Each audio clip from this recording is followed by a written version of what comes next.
PM Modi 71,000 अभ्यर्थियों को बांटेंगे नियुक्ति पत्र। सरकारी विभागों और संगठनों में भर्ती अभ्यर्थियों को देंगे नियुक्ति पत्र। सुबह 10:30 बजे वीडियो कॉन्फ्रेंसिंग के जरिए करेंगे संबोधित। प्रधानमंत्री मोदी पुलिस प्रमुखों से करेंगे मुलाकात। सभी राज्यों के पुलिस प्रमुखों से करेंगे मुलाकात। 21 और 22 जनवरी को दिल्ली में करेंगे मुलाकात। पहलवानों के शोषण से आक्रोशित हरियाणा, विपक्ष खिलाड़ी से लेकर आमजन ने सरकार को घेरा। आज दिल्ली कूच करेगी खाप। 1 से 23 जनवरी के बीच WFI की आपात बैठक। अयोध्या में WFI की आपात होगी बैठक में ब्रजभूषण शरण सिंह पर होगा फैसला। नीतीश को जातिगत जनगणना पर सुप्रीम कोर्ट से झटका। हिंदू सेना की याचिका पर 20 जनवरी को करेगा सुनवाई। जातिगत जनगणना सुनवाई आज। सीएम योगी 2 दिवसीय दौरे पर पहुंचेंगे वाराणसी। आज काशी विश्वनाथ मंदिर में दर्शन करेंगे सीएम। गाजीपुर में करेंगे जनसभा। बूथ अध्यक्षों से करेंगे मुलाकात। आप देख रहे हैं के न्यूज, खबरों का सारथी।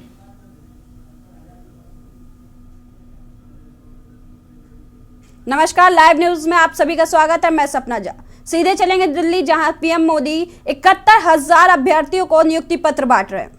जूनियर इंजीनियर के पद पर ईस्टर्न रेलवे में हुई है। राजू ने अपनी इच्छा शक्ति से दिखा दिया है कि दिव्यांग होना उनके लिए कोई रुकावट नहीं पैदा कर सका, बल्कि अपने जीवन में इन्होंने मुश्किलों को ही अपनी स्ट्रेंथ बनाया और हमेशा आगे बढ़ते रहे। राजू अपने बारे में आपको कुछ और भी बताना चाहते हैं। राजू नमस्ते। प्रणाम सर, मेरा नाम राजू कुमार है। मैं बिहार के दरभंगा डिस्ट्रिक्ट से हूँ।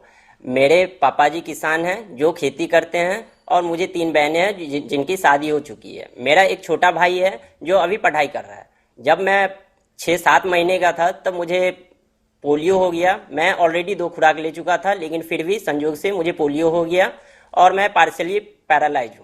तो मैंने कभी भी अपने लाइफ में ये नहीं आने दिया कि मैं अगर विकलांग हूँ तो आगे नहीं बढ़ सकता हूँ। मैंने उसको एक स्ट्रेंथ की तरह यूज किया और मैंने हमेशा पॉजिटिव में लिया और मैं कोशिश किया कि मैं अच्छी जगह अच्छे पोस्ट पे जाऊँ। और इसके लिए मैंने 10 से 12 घंटे मेहनत किए और मैं अभी जूनियर इंजीनियर पे हूँ और मैं अभी रुकना नहीं चाहता हूँ। मैं आगे और बढ़ना चाहता हूँ। इसके लिए मैं ऑलरेडी UPSC की तैयारी करूँगा और मैं नेशन को कुछ दे सकूँ ताकि। और जब मैं ईस्टर्न रेलवे ज्वाइन किए तो यहाँ के स्टाफ, यहाँ के मेरे रिस्पेक्टेड सीनियर और मेरे बैचलर काफ़ी मुझे सहयोग किए और मुझे कभी भी ये एहसास नहीं होने दिया कि मैं अपने फैमिली से बाहर हूँ। Just like a family.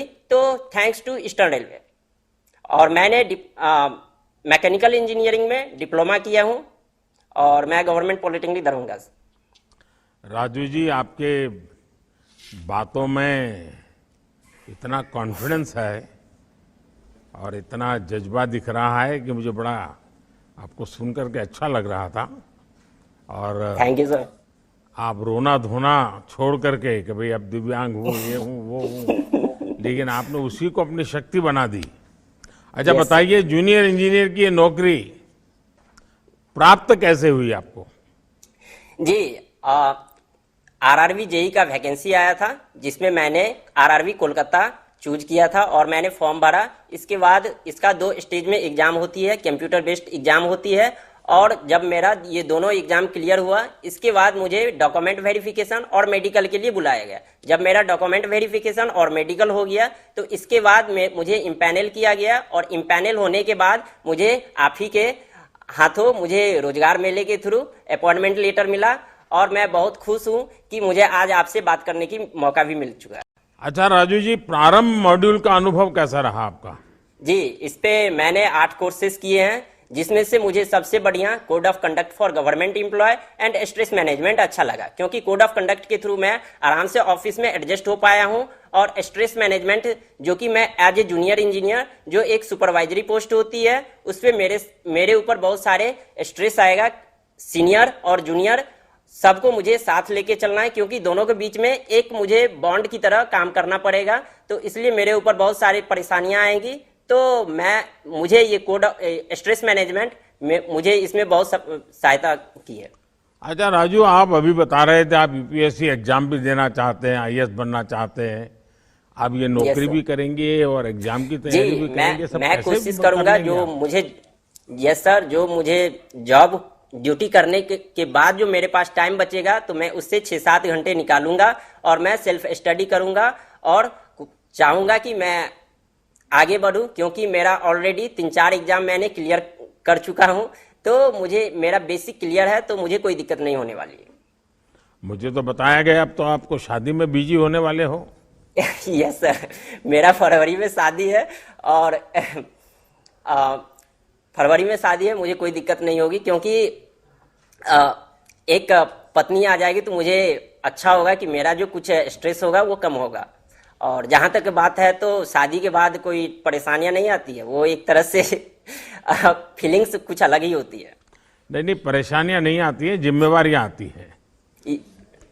Raju ji, मैं ऐसा नहीं सोचता। आप की बातें सुन करके मुझे बहुत अच्छा लगा और आपका जो उमंग है, नया नया करने का जो इरादा है, और यस सर, व्यक्तिगत शरीर की कुछ तकलीफ है उसको आप बिल्कुल ही परवाह न करते उस पर विजय हासिल करते हुए आगे बढ़ रहे हैं। मेरी आपको बहुत बहुत शुभकामनाएं हैं। धन्यवाद। Thank you sir. सर, आगे बढ़ते हुए तेलंगाना के कन्नमला वंशी कृष्णा, इन्होंने कड़ी मेहनत से इंजीनियरिंग एग्जाम क्वालिफाई किया और वंशी आज कोल इंडिया लिमिटेड महाराष्ट्र में मैनेजमेंट ट्रेनी के पद पर कार्य कर रहे हैं। वंशी, आप अपना अनुभव साझा करें। वामसी जी नमस्ते। नमस्ते सर। क्या वामसी गारू कहते हैं? कैसे? अच्छा, Yes, sir. आप अपने बारे में कुछ बताइए। ప్రధానమంత్రి గారికి నా హృదయపూర్వక నమస్కారాలు. It's a great privilege and pleasure to speak with you sir. My name is Vamshi Krishna Kannamalla and I'm from very small village called Nimmalagudem, Bhadradri Kothagudem, Telangana state. My mother works as a coolie and my father works as a laborer, and I have 2 siblings who are studying. I grew up witnessing struggles in life and I have seen hardships in life since my childhood. As I remember, the daily meal would also depend on my parents' earning. Presently, under Rozgar Mela, I am working in Coal India Limited, a prestigious company. It is a dream to every mining student. Presently, I am working in as a management trainee. So my family was so happy. I'm too so happy. I'm thankful for Government of India for Rozgar Mela initiative. Vamsi, Thank you so much, sir. पिताजी इतनी कठिनाइयों में आपको बड़ा किया है, माँ ने भी मजदूरी की है, कुली का काम किया है, पिताजी ने भी मजदूरी की है। अब आप यहाँ पर पहुंचे हैं तो कैसा लग रहा है उनको? I'm so happy, sir. My family was so happy. When I was in school, there is no minimum facilities, sir. So I studied hard. I got scholarship from my state. Then I do my engineering without any fee. While pursuing BTech in mining, I simultaneously prepared for GATE exam. So I qualified. After that, Rozgar Mela given this wonderful job, sir. Thank you. Vamsi जी, सबसे पहले तो मैं आपके माता पिता को प्रणाम करूंगा कि उन्होंने कष्ट उठा करके भी आपको शिक्षा भी दी और संस्कार भी दिए हैं, और सरकार की तरफ से आपको स्कॉलरशिप भी मिली और आपने उसका सदुपयोग किया। आप आई गॉट कर्मयोगी प्लेटफॉर्म का उपयोग करते हैं, उसकी मदद लेते हैं कुछ? Sir, definitely, sir. I got Karma Yogi platform definitely useful for upgrading the skills of youth, sir. Why? Because I got Karma Yogi platform offers anytime, anywhere, any place learning. Since its application is available in mobile phones also, sir. It consists of almost 320 courses. Definitely, those are helpful for new learner and the youth. The young generation needs, sir. Before that, I didn't know how to communicate with my superiors and also my subordinates. Presently, I am confidently speak with my superiors and also with my subordinates also, sir. And also, I got chance to speak with you, sir. I really thank Karma Yogi Praram module, sir. चलिए, मेरी आपको बहुत बहुत शुभकामनाएं हैं। जिस पृष्ठभूमि से आप आते हैं और आपने अब तक की जो यात्रा की है, मुझे विश्वास है कि आपका ये नया सीखने का जो स्वभाव है वो बना रहेगा। आप बहुत प्रगति करेंगे, आपके माता पिता के सपनों को पूरा करेंगे। मेरी तरफ से आपको बहुत शुभकामनाएं हैं। Thank you sir. अब मैं आदरणीय प्रधानमंत्री जी से प्रार्थना करती हूं कि वे रिमोट का बटन दबाकर नियुक्ति पत्रों के वितरण के अभियान का शुभारंभ करें।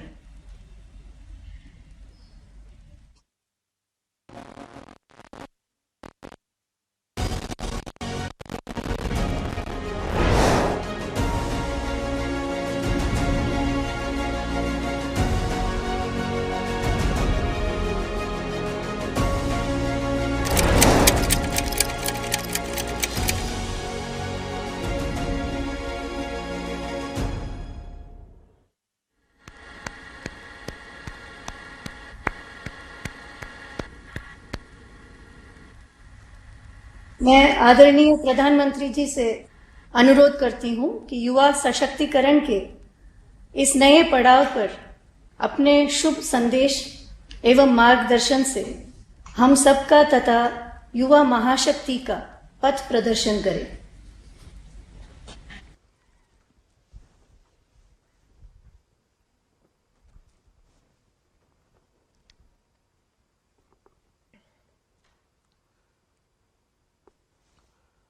नमस्कार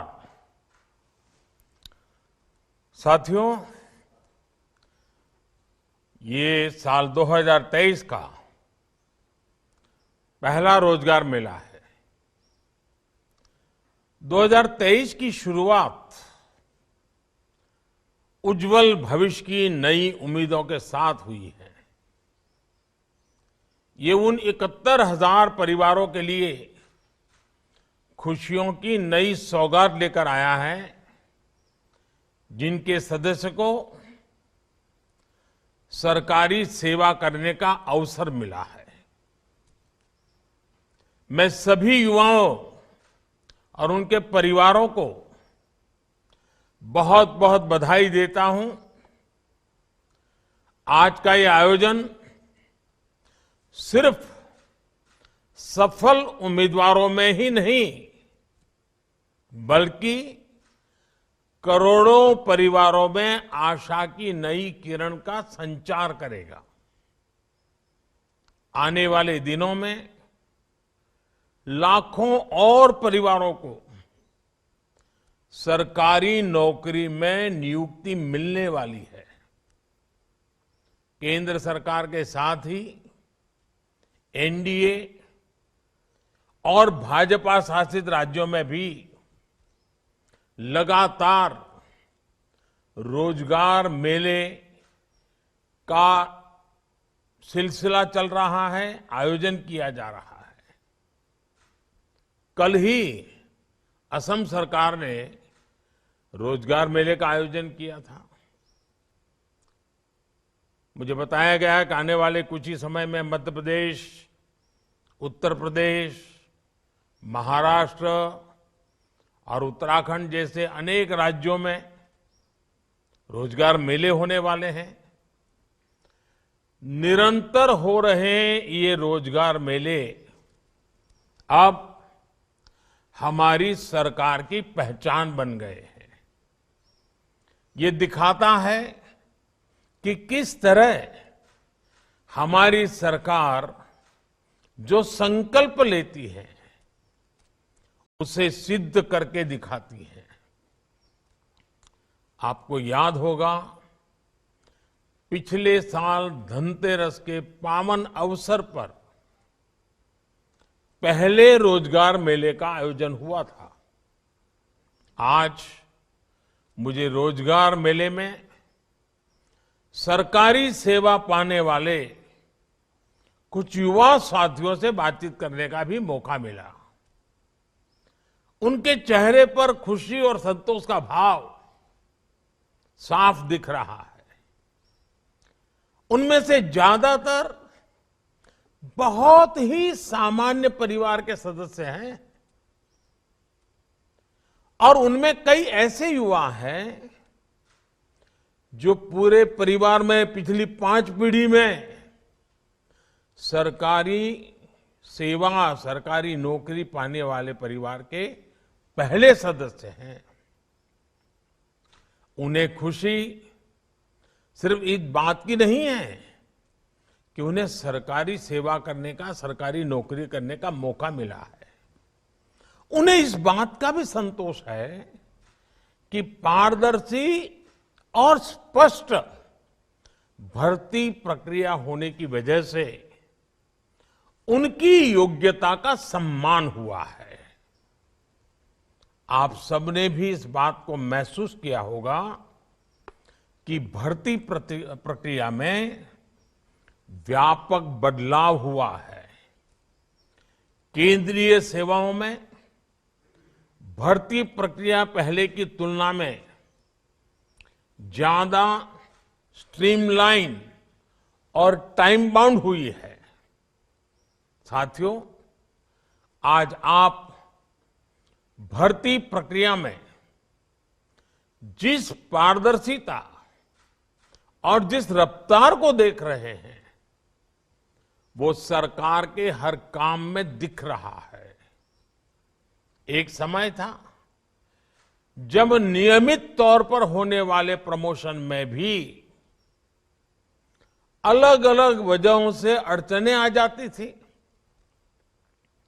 हमारी सरकार ने अलग अलग विवादों को निपटारा किया। कोर्ट कचहरी के भी मामले ढेर सारे होते हैं। लंबे समय से रुके हुए प्रमोशनों को बहाल करने की प्रतिबद्धता दिखाई। पारदर्शी तरीके से भर्ती और पदोन्नति युवाओं में भरोसा जगाती है। ये पारदर्शिता उन्हें बेहतर तैयारी के साथ कंपटीशन में उतरने के लिए प्रेरित करती है। हमारी सरकार इसी दिशा में निरंतर काम कर रही है। साथियों, आज जिन्हें नियुक्ति पत्र मिला है उनके लिए ये जीवन का एक नया सफर है। सरकार का एक अहम हिस्सा होने के नाते विकसित भारत की यात्रा में आपकी सक्रिय भागीदारी रहेगी, विशेष जिम्मेवारी रहेगी। आप में से ज्यादातर लोग सरकार के प्रतिनिधि के तौर पर सीधे लोगों से जुड़ेंगे। आप में से हर कोई अपने तरीके से लोगों के जीवन को प्रभावित करेगा। आपने सुना होगा, व्यापार कारोबार की दुनिया में कहा जाता है कि कंज्यूमर इज ऑलवेज राइट। वैसे ही शासन व्यवस्था में हमारा मंत्र होना चाहिए, सिटीजन इज ऑलवेज राइट। वही भावना हमारे भीतर की सेवा प्रवृत्ति को और ताकत देती है। आपको ये कभी भूलना नहीं चाहिए कि जब आप सरकार में नियुक्त होते हैं तो उसे गवर्नमेंट सर्विस कहा जाता है, जॉब नहीं कहा जाता। अगर प्राइवेट में जाते हैं तो कहते हैं जॉब करते हैं, सरकार में आते हैं तो कहते हैं सेवा करते हैं।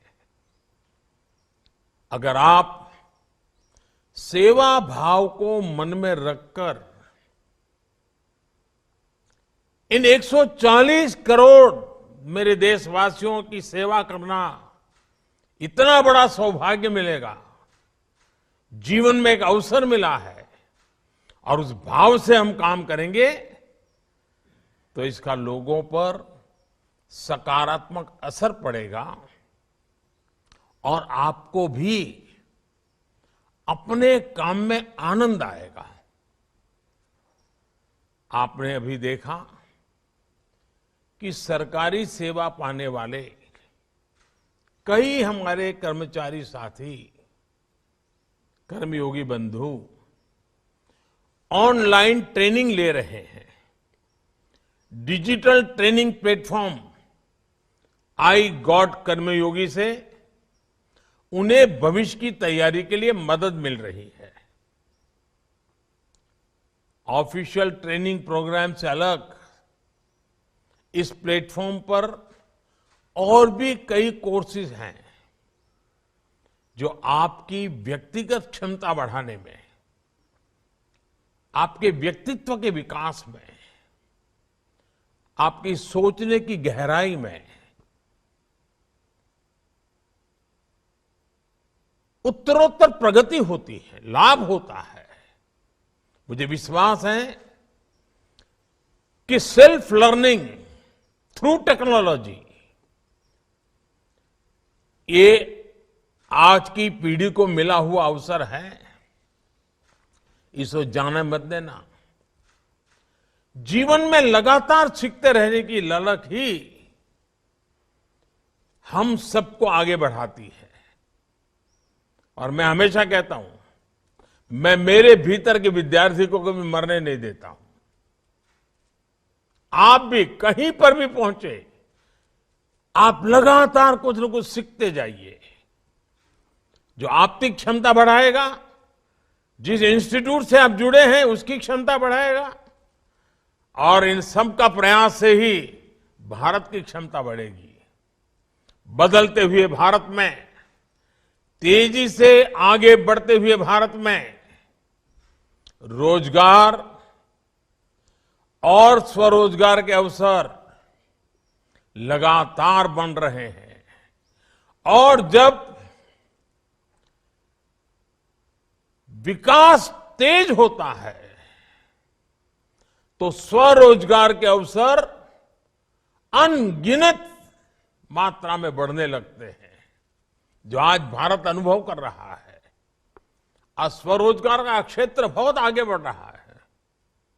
पिछले 8 वर्षों में व्यापक स्तर पर इंफ्रास्ट्रक्चर के विकास से रोजगार के लाखों अवसर बने हैं। इंफ्रास्ट्रक्चर में 100 लाख करोड़ का निवेश रोजगार की अपार संभावनाओं के द्वार खोल रहा है।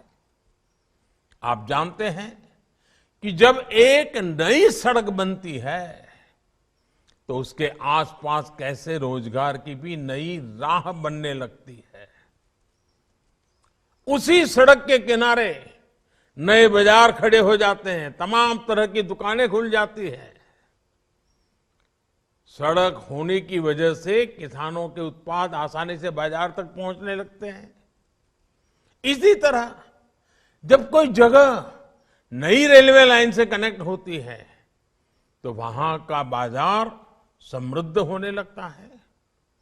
आवाजाही की सुविधा होने की वजह से पर्यटन का भी विस्तार होने लगता है और इस तरह के हर विस्तार में रोजगार की नई संभावनाएं मौजूद होती है। आज भारत नेट प्रोजेक्ट के जरिए हर गांव तक ब्रॉडबैंड कनेक्टिविटी पहुंचाई जा रही है। जब हम गांवों को इंटरनेट के जरिए बाकी दुनिया से जोड़ते हैं तो इससे भी रोजगार के नए अवसर बनने लगते हैं। टेक्नोलॉजी को ना समझने वाला व्यक्ति भी ये जानता है कि पहले जिन कामों के लिए भागदौड़ करनी पड़ती थी वो अब मोबाइल या कंप्यूटर पर एक क्लिक में हो जाता है। हम देखते हैं कि इस सुविधा का लाभ लेने के लिए कई बार वो टेक्नोलॉजी के किसी जानकार की मदद चाहता है और सामान्य मानवी की इसी जरूरत से रोजगार की नई नई संभावनाएं पैदा हो रही है। आज गांवों, कस्बों या शहरों में भी ऐसे एंटरप्रेन्योर्स दिख जाएंगे जो लोगों को ऑनलाइन सेवाएं देने में अपना एक नया क्षेत्र खोल करके काम आगे बढ़ा रहे हैं।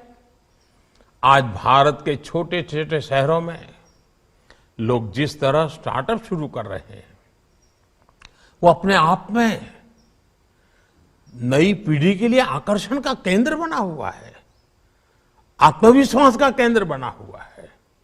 और स्टार्टअप की सफलता ने युवा शक्ति के सामर्थ्य की एक दुनिया भर में पहचान खड़ी की है। साथियों, आप में से ज्यादातर नौजवान बेटे बेटियां बहुत ही सामान्य परिवार से आए हैं। यहां तक पहुंचने के लिए आपने कड़ी मेहनत की है।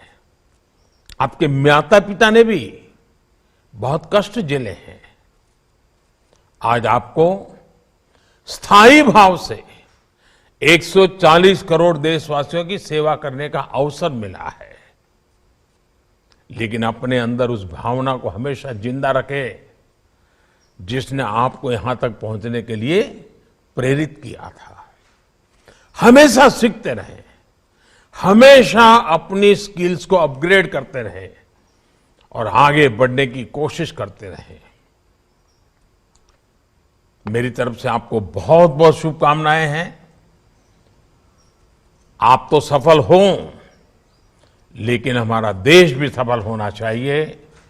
आप आगे बढ़ें, लेकिन हमारा देश भी आगे बढ़ना चाहिए। और देश को आगे बढ़ाने के लिए आपको भी आगे बढ़ना है। देश को आगे बढ़ाने के लिए आपको भी समर्थ होना है, सक्षम होना है।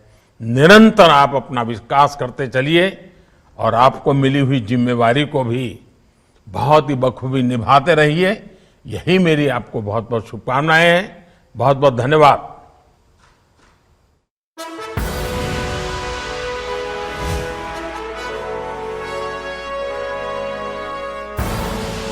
आप देख रहे हैं के न्यूज खबरों। हापुड़ में एक बड़ी घटना हो गई है। यहां एक कार तालाब में गिर गई है। हादसे में 4 दोस्तों की मौत हो गई है। घटना की जानकारी सुबह 7 बजे तब मिली जब ग्रामीण तालाब के पास से गुजरे। उन्होंने कार को पानी में डूबे देखा। इसके बाद पुलिस प्रशासन को सूचना दी गई। एसपी अभिषेक वर्मा ने कचहरी परिसर का निरीक्षण किया और सुरक्षा व्यवस्था देखी। उन्होंने अफसरों के साथ न्यायालय परिसर का निरीक्षण, सुरक्षा के इंतजाम परखे। उन्होंने न्यायालय सुरक्षा में लगे पुलिसकर्मियों को सतर्कता के साथ ड्यूटी करने को निर्देशित किया।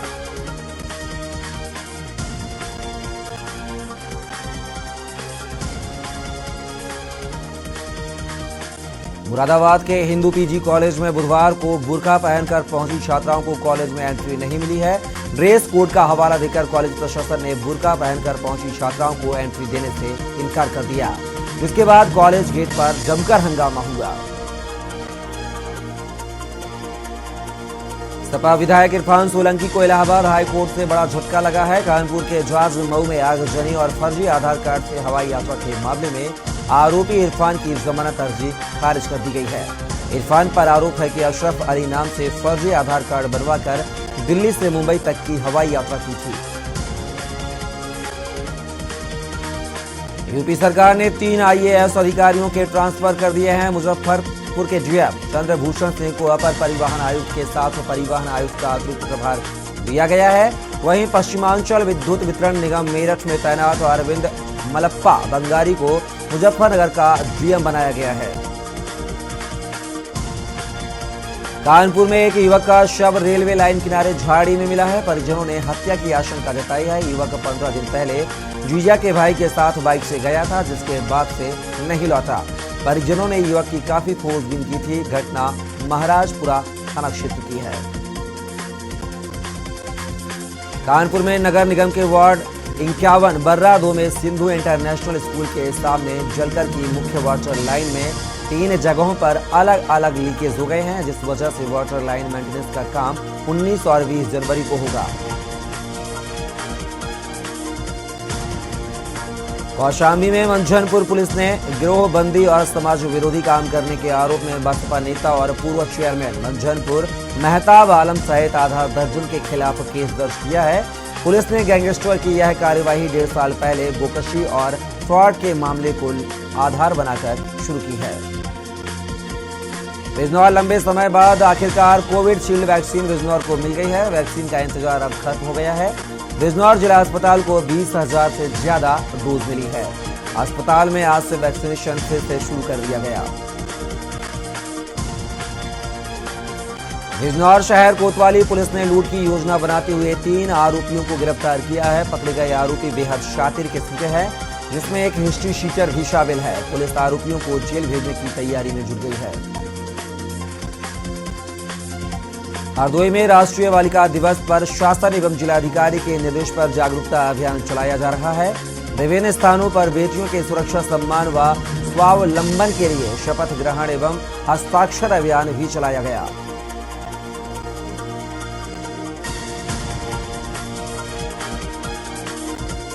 समाज कल्याण विभाग द्वारा राष्ट्रीय वृद्धावस्था पेंशन योजना अंतर्गत आधार प्रमाणीकरण को अनिवार्य किया गया है। इसके अंतर्गत मृतक अपात्र लाभार्थियों को हटाने, डुप्लीकेट लाभार्थी और एक से अधिक स्थानों से अलग अलग खाता संख्या लगाकर पेंशन प्राप्त करने वाले फर्जी लाभार्थियों को चिन्हित कर हटाने की कार्यवाही की जा रही है। यूपी के फतेहपुर जिले के गौशालाओं की व्यवस्थाओं पर शासन की सख्त आदेश का असर दिखाई देने लगा है। डीएम के निर्देश पर गौशाला की व्यवस्था देखने अधिकारी पहुंचे और पशुओं के टीकाकरण सहित अन्य व्यवस्थाओं की जानकारी दी। फतेहपुर में गाड़ियों में अवैध रूप से गैस किट लगवाकर गैस भरते समय आग लगने से कार पूरी तरह से जलकर खाक हो गई है। सूचना पर पहुंची फायर ब्रिगेड टीम ने घंटों मशक्कत के बाद आग पर काबू पाया, लेकिन कार पूरी तरह से जलकर राख हो गई। हादसे के बाद चालक मौके से फरार हो गया। फतेहपुर में खेत में लगे ट्यूबवेल में पंखे को सही करते वक्त किसान करंट की चपेट में आ गया। करंट की चपेट में आने से किसान की मौके पर ही मौत हो गई। सूचना पर पहुंची पुलिस ने शव को कब्जे में लेकर पोस्टमार्टम के लिए भेज दिया है। किसान की मौत पर परिजन कुछ भी बोलने से तैयार नहीं है। बस्ती के वाल्टरगंज थाना क्षेत्र के देई पार सल्टवा पड़ाव स्थित एक ज्वेलरी दुकान में सोने के जेवरात खरीदने के बहाने पहुंची 2 महिलाओं ने सोने का कान का झाला चुरा लिया। इसके बाद वे मौके से फरार हो गई। चोरी की इस घटना की महिला दुकानदार को भनक तक नहीं लगी। औरैया शहर के मदार दरवाजा में करीब 1 दर्जन से ज्यादा मकानों में आई दरार को लेकर अभी सही कारणों तक नहीं पहुंचा जा सका है। संभावित कारण ही सामने है। पीडब्ल्यूडी जहां नलकूप के पाइपलाइन के लीकेज होने की संभावना जता रही है, जबकि पालिका की टीम मकान के आसपास नीचे हौज होने की संभावना जता रही है।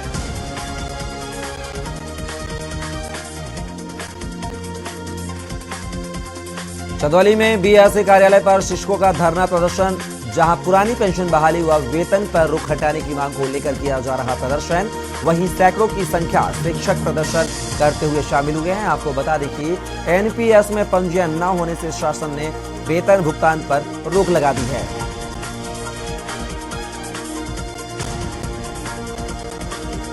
गाजियाबाद में तो युवकों को दौड़ाकर पीटने का मामला सामने आया है, जहां वीडियो में 20 से 25 युवक द्वारा मिलकर 2 युवकों को दौड़ाकर बेल्टों डंडों से पीटा जा रहा है। वहीं मारे चाकू सरेराह मचाया आतंक। पिटाई का वीडियो सोशल मीडिया पर हुआ वायरल। आपको बता दें कि हंगामे के बाद सभी युवक फरार हुए हैं।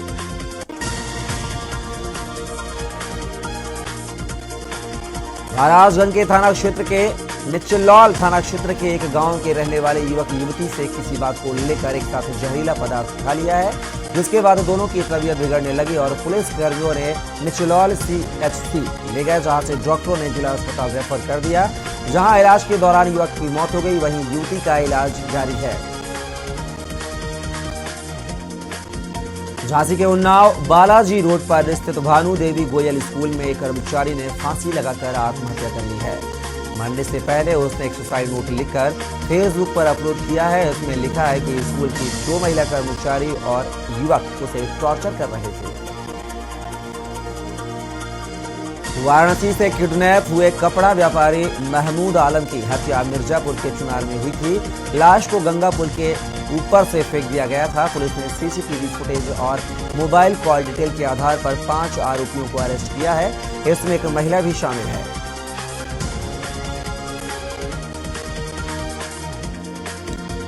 मेरठ के लिसाड़ी गेट थाना क्षेत्र से शर्मसार करने वाला मामला सामने आया है। एक नाबालिग बेटी ने अपने सौतेले पिता पर दुराचार करने का आरोप लगाया है।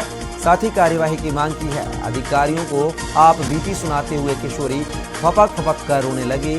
एसएसपी ने संबंधित सर्किल प्रभारी को जांच कर मुकदमा दर्ज करने के आदेश दिए हैं। मेरठ में ट्रैफिक नियमों की अनदेखी की वजह से हादसों में बढ़ोतरी हो रही है। पुलिसकर्मी कई बार नियमों की अनदेखी करने वालों को समझाने का प्रयास भी करते हैं। उसके बावजूद भी लोग सुधरने के लिए तैयार नहीं है। ट्रैफिक पुलिस ने ऐसे वाहन चालकों के खिलाफ अभियान चलाकर 200 से ज्यादा वाहन सीज कर दिए हैं। देश की पहली रीजनल रैपिड रेल पहली बार 150 kmph की रफ्तार से दौड़ी। गाजियाबाद से दुहाई स्टेशन के बीच 9 किलोमीटर में इतनी तेज स्पीड पर इसका पहली बार ट्रायल हुआ है।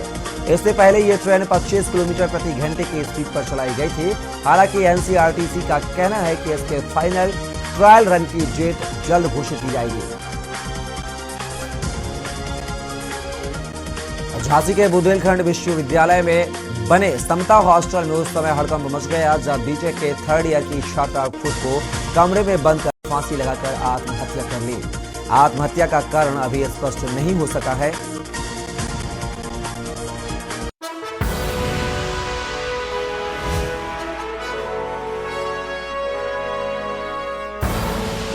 आप देख रहे हैं के न्यूज खबरों का। नमस्कार, बुलेटिन में आप सभी का स्वागत है। मैं हूं आपके साथ यशी शुक्ला। मेरठ से आपको खबर बता देते हैं। मेरठ पुलिस ने 15,000 का इनामी गिरफ्तार कर लिया है। आरोपी के कब्जे से अवैध तमंचा और कारतूस बरामद किए गए हैं। गैंगस्टर एक्ट में काफी समय से फरार चल रहा था आरोपी। मुखबिर की सूचना पर टीपी थाना पुलिस ने किया गिरफ्तार। टीपी थाना क्षेत्र के जीजी मॉल के पास से गिरफ्तार किया गया है युवक को। बड़ी खबर आपको हम बता रहे हैं मेरठ से।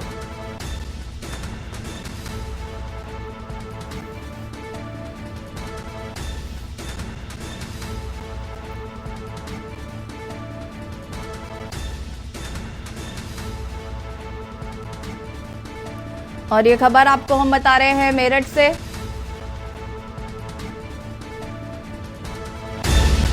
मुखबिर की सूचना पर टीपी थाना पुलिस ने किया गिरफ्तार। आरोपी के कब्जे से अवैध तमंचा और कारतूस किए गए हैं बरामद। बड़ी खबर आपको हम बता रहे हैं। गैंगस्टर एक्ट में काफी समय से फरार चल रहा था आरोपी। मुखबिर की सूचना पर टीपी थाना पुलिस ने किया गिरफ्तार।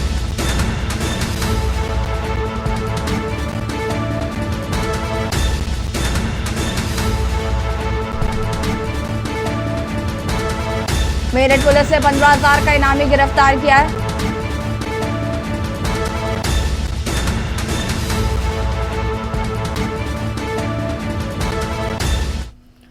बदायूं से खबर आपको बता देते हैं, जहां पर पशुधन प्रसार अधिकारी का रिश्वत मांगते हुए वीडियो हुआ वायरल। पशुधन अधिकारी ने किया गौवंश पालन से कमीशन की मांग। पशुधन प्रसार अधिकारी का प्रेमपाल सिंह बताया जा रहा है नाम। पशुधन प्रसार अधिकारी का रिश्वत मांगने का वीडियो वायरल। मामले में जिम्मेदार अधिकारियों ने साधी चुप्पी।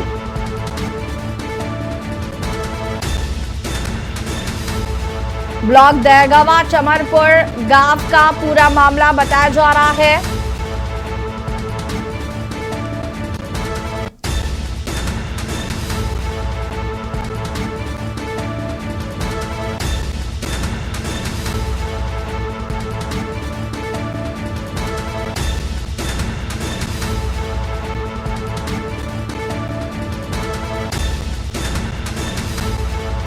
बदायूं से खबर, पशुधन प्रसार अधिकारी का रिश्वत मांगते हुए वीडियो वायरल।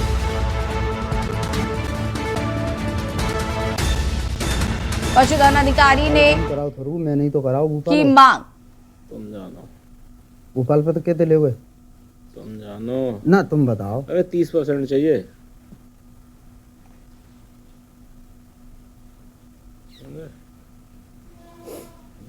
देख लो, अगर इच्छा हो तो दें, ना इच्छा हो तो ना दें। बात खत्म।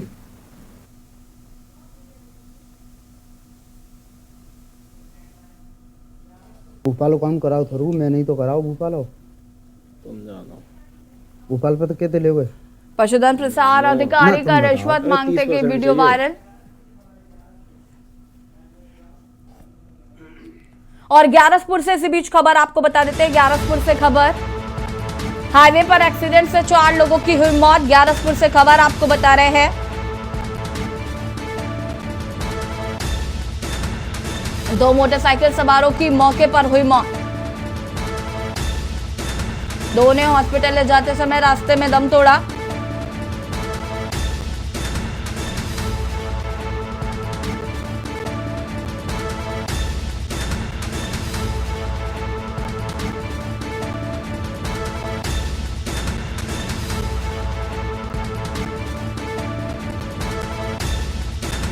चार घायलों को जिला चिकित्सालय पहुंचाया गया। अनियंत्रित होकर सड़क किनारे बने घरों में घुसी।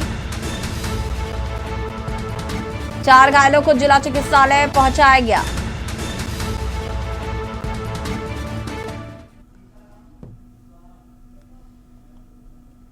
और इसी खबर पर ज्यादा जानकारी के लिए सीताराम हमारे साथ जुड़ चुके हैं। क्या कुछ जानकारी है इस पूरे घटना को लेकर? जी मैम, ये आपको बता दूं कि आज सुबह 7 से 8 के बीच बहुत जबरदस्त एक्सीडेंट ग्यारसपुर हाईवे 146 जो कि चकपाटनी के आसपास हुआ है। बताया जा रहा है कि जो कि बीना से गाड़ी होशंगाबाद जा रही थी, स्लीपर बस थी और जिसमें लगभग 40 से 50 लोग सवार थे। और बताया जा रहा है कि एक मोटरसाइकिल चालक को बचाने के चक्कर में ये एक्सीडेंट हुआ है। मोटरसाइकिल सवार बस के अंदर घुस गया। लगातार देखने में आ रहा है कि उसमें 2 लोग सवार थे, 2 लोगों की मौके पर मौत हो गई है। वहीं घायल जो लगभग 4 लोग घायल हुए, जिनमें से 2 लोग गंभीर रूप से घायल थे, उनको हॉस्पिटल जिला चिकित्सालय लेके जा रहा था। रास्ते में उनकी भी मौत हो गई। जी मैम। ठीक है, ये हादसा कैसे हुआ? क्या इसको लेकर कोई जानकारी है? ये लोग रहने वाले कहाँ के थे? क्या इसको लेकर किसी तरीके की कोई जानकारी मिल पा रही है? जी, अभी जानकारी ये आ रही है कि ये बस जो होशंगाबाद से बिना शादी में आई थी बारात में, और बारात वापस अपने होशंगाबाद की तरफ लौट रही थी, तो रास्ते में गाड़ी को बचाने के चक्कर में ये गाड़ी घुस गई, जिसके चलते एक्सीडेंट हुआ है। दर्दनाक सड़क हादसा हुआ है। मौके पर एडिशनल एसपी समीर यादव और गोपाल जी जो की एसडीएम है विदिशा, वो भी पहुंचे हैं और सीएसपी भी पहुंचे हैं, ग्यारसपुर थाना प्रभारी पहुंचे हैं। ठीक है, बहुत बहुत शुक्रिया आपका तमाम जानकारी देने के लिए। और बता दें आपको कि ये हादसा हुआ, हाईवे पर एक्सीडेंट में 4 लोगों की मौत हो गई है। बुलंदशहर से खबर, जहां पर शिकायत का फर्जी निस्तारण करने पर आत्मदाह की धमकी। आपको बता दें कि किसान ने दी समाधान दिवस में आत्मदाह करने की धमकी। आत्मदाह की चेतावनी का वीडियो सोशल मीडिया पर हो रहा वायरल।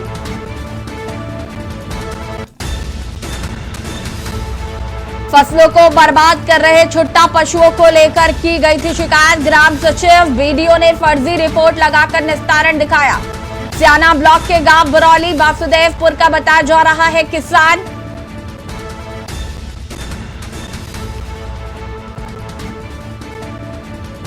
फसलों को बर्बाद कर रहे छुट्टा पशुओं को लेकर की थी शिकायत।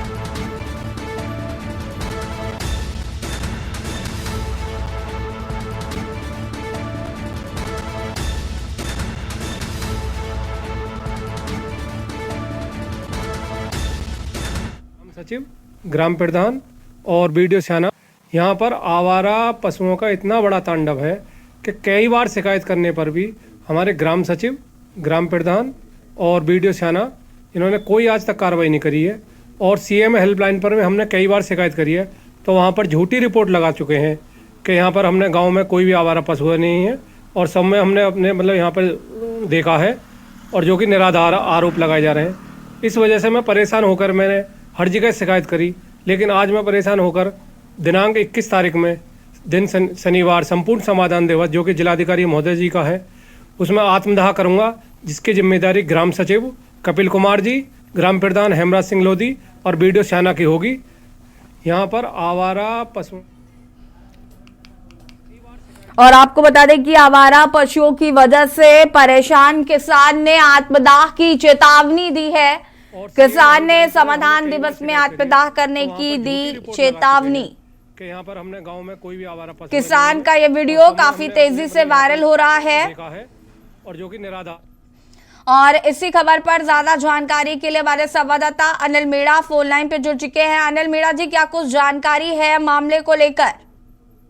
जी देखिए, बिल्कुल मैं आपको बता दूं, जनपद बुलंदशहर की स्याना ब्लॉक के गांव बरौली वासुदेवपुर का मामला है, जहां वहां एक नरेंद्र तोमर नाम के व्यक्ति ने एक वीडियो वायरल की है और वीडियो वायरल में उन्होंने कहा है कि जो जिस तरह से वो लगातार सीएम पोर्टल पर और लगातार अधिकारियों के लिए शिकायत भी उन्होंने दी है और आवारा गोवंशों को लेकर, लेकिन उन्होंने जो वीडियो वायरल की उन्होंने का कहना ये है कि झूठी जो शिकायतें जो व्यक्ति के द्वारा और वीडियो के द्वारा और ग्राम प्रधान के द्वारा शिकायतों का निस्तारण झूठी तरीके से किया जा रहा है और शिकायतों का निस्तारण करने के बाद में उनके लिए धमकी दी जा रही है। तो उन्होंने कहा है कि हम जो ग्रामीण लोग हैं काफी परेशान हैं आवारा गोवंशों को लेकर और उसकी परेशानी को लेते हुए उन्होंने कहा है कि जो 21 तारीख को स्याना तहसील में जो संपूर्ण दिवस लगेगा, जहाँ डीएम और एसएसपी के नेतृत्व में जो संपूर्ण समाधान लगेगा, उन्होंने आत्मदाह की बात कहते हुए वीडियो वायरल किया जी। और उसको लेकर वीडियो वायरल को लेकर बात करें तो वीडियो वायरल को लेकर जनपद बुलंदशहर में भी जो और प्रशासनिक अधिकारी हैं वो भी वीडियो के आधार पर जांच में जुटे हुए हैं कि आखिरकार सच्चाई क्या है। अब देखना ये होगा कि जो उच्च अधिकारी हैं उनके द्वारा किस तरह की कार्रवाई की जा रही है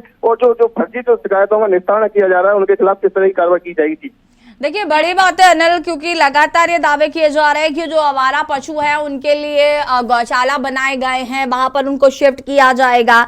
तो आखिर ये सारी चीजें क्यों देखने को नहीं मिल रही है जनपद में, और क्यों जो जिम्मेदार है वो अपनी जिम्मेदारियों को नहीं निभा रहा है? अगर जनपद बुलंदशहर की बात करें तो जनपद बुलंदशहर आवारा गोवंशों को लेकर किसान पूरी तरह से परेशान है। रात को खेतों में रखवाली भी किसान कर रहा है और हमारे चैनल के माध्यम से लगातार खबर भी दिखाई जा रही है। लेकिन उसके बाद भी अगर अधिकारियों की बात करें तो किसान है जो शिकायत तो करते हैं, लेकिन किसानों की शिकायत का जो सेक्रेटरी और जो वीडियो है और जो प्रधान है वो सिर्फ झूठी शिकायतों का निस्तारण करने के बाद में जो सीएम पोर्टल हो या किसी ऑनलाइन शिकायत हो उनको झूठी शिकायतों का निस्तारण करके उन्हें घर बैठे ही अपना पूरा कर देते हैं। और लेकिन अगर जो शिकायत की जानकारी जो पीड़ित लोग होते हैं उनको मिलती है तो उनके द्वारा जब बात की जाती है तो उनको धमकी भी दी जाए। तो कहीं ना कहीं हम बात करें जनपद बुलंदशहर में किसान जो आवारा गोवंशों को लेकर पूरी तरह से परेशान है और लगातार किसान रात को 12-1 बजे तक रातों में भी खेतों की रखवाली कर रहे हैं दिन रात। कल की बात करें तो कल भी एक पहासू ब्लॉक में किसानों के द्वारा आवारा गोवंशों को बंद किया गया था पहासू ब्लॉक में, तो वहाँ भी किसानों के लिए आश्वासन दिया गया था। और जो वहाँ लोगों से जब हमारी बात हुई थी तो लोगों का कहना था कि जो हमारे यहाँ के जो फैक्ट्री है उन्होंने झूठी रिपोर्ट लगा दी थी कि क्षेत्र में कोई भी आवारा गोवंश नहीं है। लेकिन अगर जो तस्वीर जब सामने आई जब उन्होंने आवारा गोवंशों को पकड़कर ब्लॉक में किया तो अधिकारियों का कहना था कि इसके समझा बुझा किसानों को शांत तो कर दिया कि इनकी समस्या का समाधान किया जाएगा। लेकिन अगर हकीकत बात की तो सिर्फ किसानों को किसी तरह से झूठे आश्वासन दिए जा रहे हैं, किसानों की समस्या का कोई भी समाधान नहीं किया रहा है जी। ठीक है, बहुत बहुत शुक्रिया आपका तमाम जानकारी देने के लिए। और बता दें आपको कि यहाँ पर आवारा पशुओं से परेशान किसान ने आत्मदाह की चेतावनी दी है।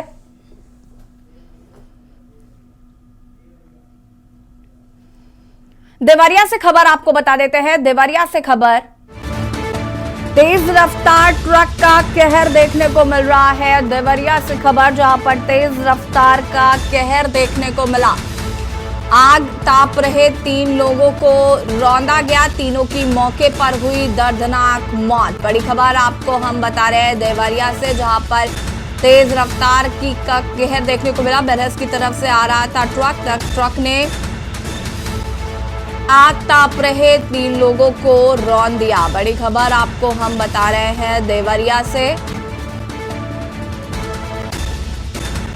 जहां पर आग ताप रहे 3 लोगों को ट्रक ने रौंदा। तेज रफ्तार का कहर यहां पर देखने को मिला। बड़ी खबर आपको हम बता रहे हैं देवरिया से।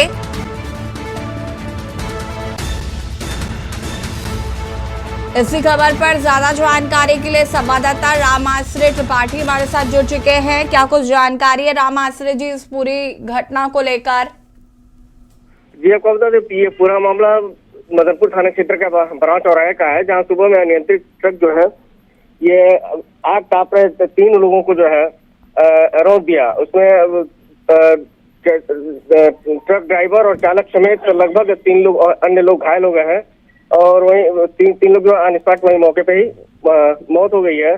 जिसमें मदनपुर थाना जो स्थानीय पुलिस है उसने जो है शव को कब्जे में लेकर पोस्टमार्टम के लिए भेज दिया है और एहतियात के तौर पे वहाँ पुलिस फोर्स मौजूद है जी।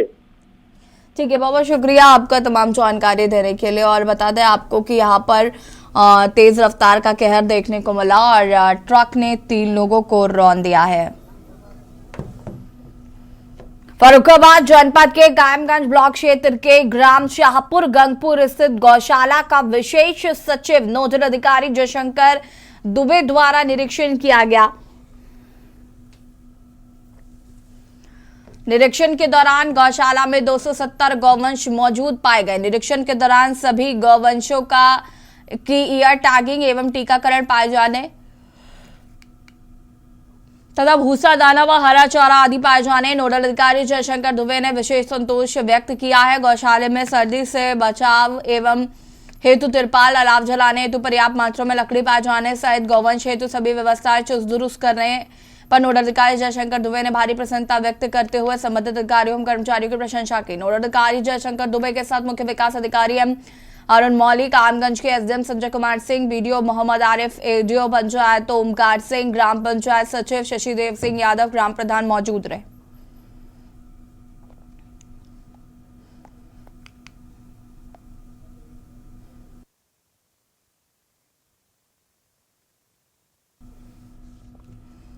यूपी सरकार के दिशा निर्देश पर जौनपुर जिला प्रशासन की तरफ से नगर के होटल में इन्वेस्टर समिट का आयोजन किया गया, जिसमें जिले के दर्जनों इन्वेस्टर ने करीब 4000 करोड़ रुपए इन्वेस्टमेंट का भरोसा दिलाया। राज्य मंत्री गिरीश यादव ने भरोसा दिलाया कि प्रदेश व जिले में इन्वेस्टर को भरोसा दिलाया कि प्रदेश में पूरी तरह से कानून का राज है और बिना भय के यहाँ पर इन्वेस्टर आए हैं, इन्वेस्ट करें। सड़कें पर बिजली के भी राज्य मंत्री गिरीश यादव ने सभी को यूपी सरकार की तरफ से भरोसा दिया। सभी को पूर्ण सुरक्षा, सुगम यातायात, बिजली भरपूर मात्रा में उपलब्ध कराई जाएगी।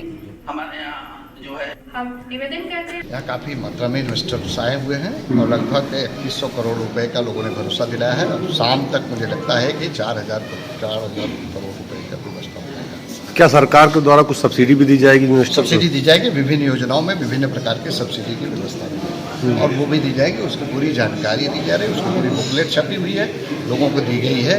निश्चित रूप से इस इन्वेस्ट से जौनपुर का एक गौरव भी बढ़ेगा, लोगों को रोजगार भी मिलेंगे और बेरोजगारी की भी समस्या का समाधान होगा। आपने सुरक्षा का मुद्दा उठाया जो है जिलाधिकारी महोदय से, क्या ऐसी आशंका है क्या कि जो है जिलाधिकारी महोदय से इस बात को हम लोगों ने भरोसा दिलाया है, उद्यमियों को भरोसा दिलाया है कि आपकी सुरक्षा की पूरी जिम्मेदारी सरकार की है और पूरा हम लोग उसको वो करेंगे, कोई कठिनाई कोई दिक्कत नहीं आने पाएगी। एसओजी देवरिया व थाना भाटपारा धर्रानी पुलिस द्वारा अज्ञात अभियुक्तों द्वारा की गई लूट का पर्दाफाश करते हुए 4 अभियुक्तों को गिरफ्तार किया गया। लूट की रकम, अवैध शस्त्र व घटना में प्रयुक्त एक मोटरसाइकिल, लूट की एक अन्य मोटरसाइकिल को भी पुलिस से बरामद किया है। आपको बता दें, विगत 11 जनवरी 2023 को थाना भाटपारा रानी क्षेत्र अंतर्गत ग्राम दस्तौली के पास किराना व्यवसायी के ऊपर 3 अज्ञात अभियुक्तों द्वारा फायर करके कलेक्शन की रकम लूट ली गई थी। वहीं मुखबिर की सूचना पर एसओजी देवरिया व थाना भाटपारा रानी पुलिस टीम ने नगीना मोड़ के पास से एक मोटरसाइकिल पर सवार 3 अभियुक्तों को गिरफ्तार किया है, जिनके पास से एक अदद तमंचा, 2 कारतूस, 165 एक लूट की 40,000 रुपए रकम बरामद की गई है। अभियुक्तों के पास से 2,05,000 रुपए भी वसूले गए हैं।